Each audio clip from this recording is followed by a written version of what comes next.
बिस्मिल्लाहिर्रहमानिर्रहीम। अस्सलाम वालेकुम। कुकिंग विद मोहनी के साथ मैं हूँ मोहनी अरशद। अल्लाह ताला आप सबका हामी और नासिर हो।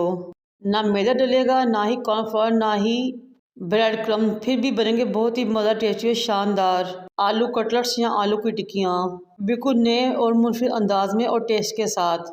और ये इतने मज़ा रेडी होते हैं कि जब आप एक बनाएंगे तो आपके घर वाले हर रोज़ ही इसकी फरमाइश करेंगे इंशाल्लाह ताला।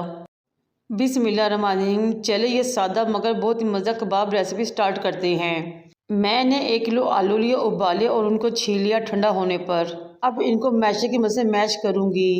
मैंने इनको मुकम्मल तौर मैश नहीं करना क्योंकि आलू की टिक्कियों कबाब में चंक्स अच्छे लगते हैं। फिर मैंने 1 कप मटर लिए, उनको बॉयल कर लिया। उनको भी ठंडा होने पर मैंने आलू में शामिल कर लिया। 4 ब्रीक कटी हरी मिर्चें शामिल की, ब्रीक कटा हरा धनिया और पुदीना शामिल किया। मटरों को हल्का सा मैश करना है, ना ये मुकम्मल तौर मैश हो और ना ही ये साबुत रहें। थोड़ी देर मैश करने के बाद मैं इसमें शामिल करूँगी सादा मगर बहुत ही ज़बरदस्त मसाले।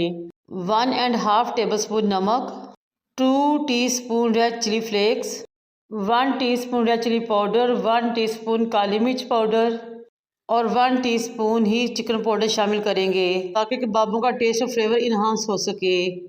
2 टीस्पून में इसमें ज़ीरा पाउडर शामिल करूंगी। ज़ीरे पाउडर का थोड़ा ज़्यादा इस्तेमाल हमारे कबाबों को बहुत ही मुफीद टेस्ट देगा इंशाल्लाह ताला। अब इन तमाम चीज़ों को अच्छी तरीके से मिक्स करेंगे। माशाल्लाह से हमारा बहुत ही ज़बरदस्त मज़ेदार सा बैटर रेडी हो चुका है। हाथों में इस मिक्सचर का थोड़ा सा पोर्शन लेंगे और उसके दरमियानी साइज के कबाब या टिक्के रेडी कर लेंगे।